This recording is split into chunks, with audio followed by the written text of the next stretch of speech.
Assalamualaikum warahmatullahi wabarakatuh. Perkenalkan, nama saya Amanda Permatasari dengan NIM 092024 090162 dari jurusan Teknik Industri semester 2 Jakarta Global University. Saya akan membuatkan video mengenai materi integritas nasional.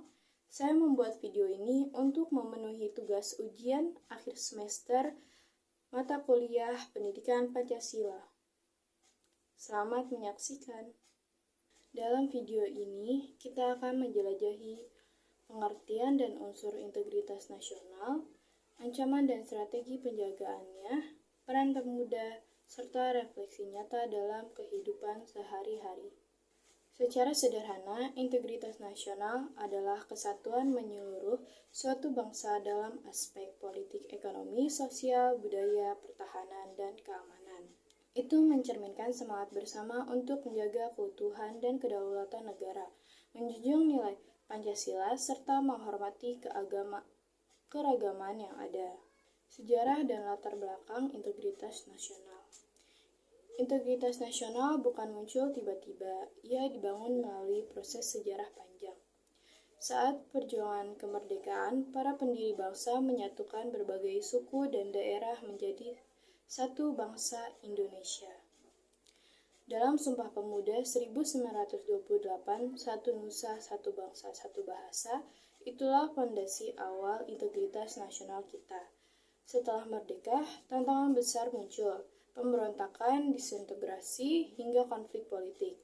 Tapi semangat integritas selalu menjadi pemersatu. Unsur integritas nasional. Apa saja yang menyusun integritas nasional?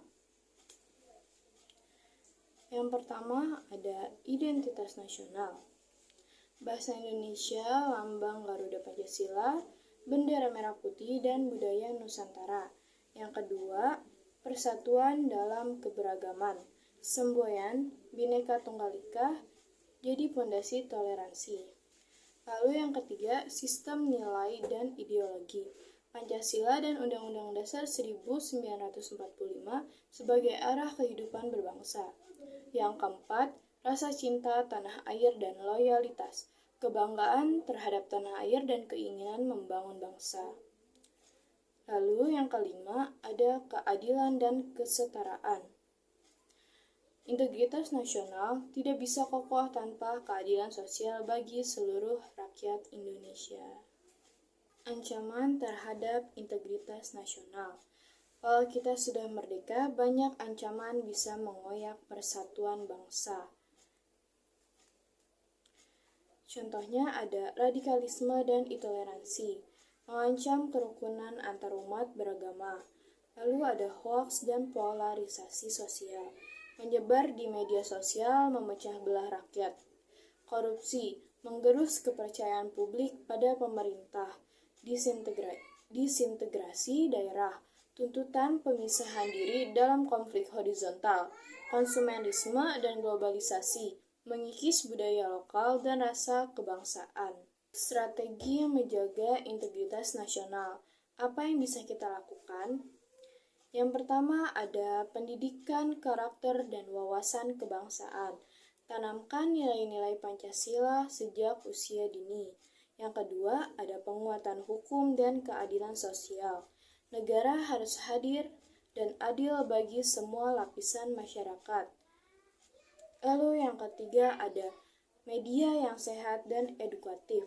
Media harus jadi alat pemersatu, bukan pemecah. Yang keempat, ada peran aktif lembaga dan masyarakat sipil. Kolaborasi semua pihak menjaga ruang publik tetap sehat.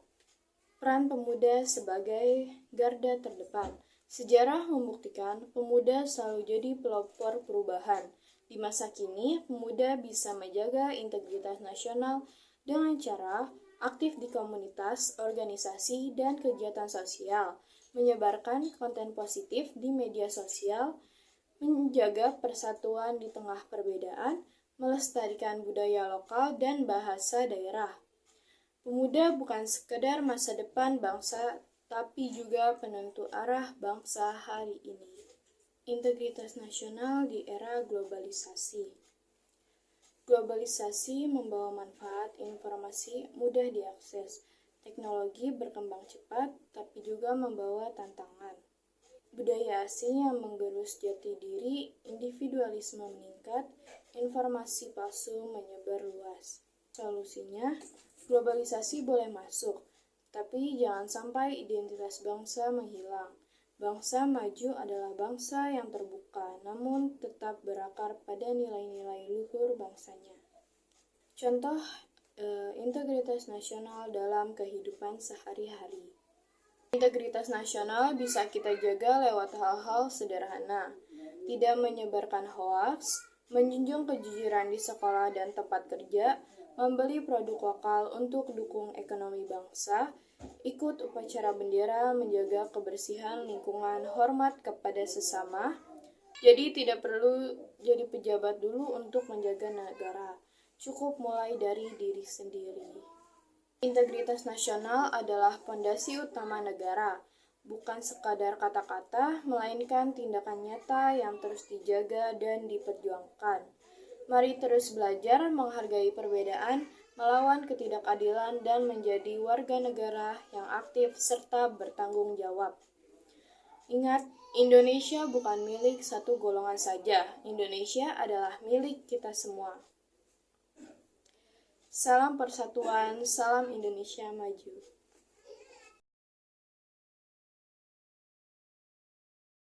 Saya akan menjawab pertanyaannya. Karena keberagaman mencerminkan kekayaan identitas bangsa.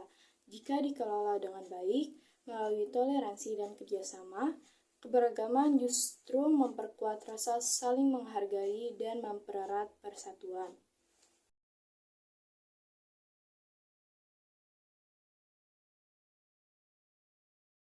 Untuk jawaban yang kedua, jika integritas nasional melemah, maka akan terjadi perpecahan sosial, meningkatnya konflik antar kelompok, lemahnya kepercayaan terhadap pemerintah, dan beresiko pada disintegrasi bangsa.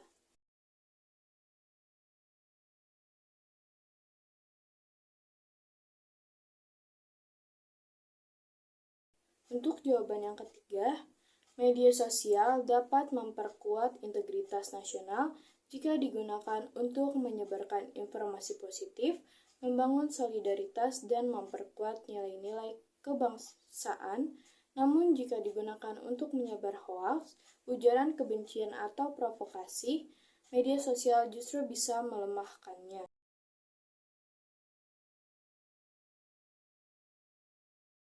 Contoh sederhananya adalah tidak membeda-bedakan teman karena suku atau agama, aktif mengikuti kegiatan sosial, menjaga kebersihan lingkungan, dan patuh terhadap aturan hukum yang berlaku. Karena integritas nasional menjadi benteng pertahanan ideologis dan moral, dengan identitas yang kuat dan persatuan yang kokoh, bangsa Indonesia bisa menyaring pengaruh asing yang tidak sesuai dengan nilai-nilai nasional dan bersaing secara sehat di kancah global. Sekian dari video yang sudah saya buat, semoga materinya bermanfaat, kurang lebihnya mohon maaf. Wassalamualaikum warahmatullahi wabarakatuh.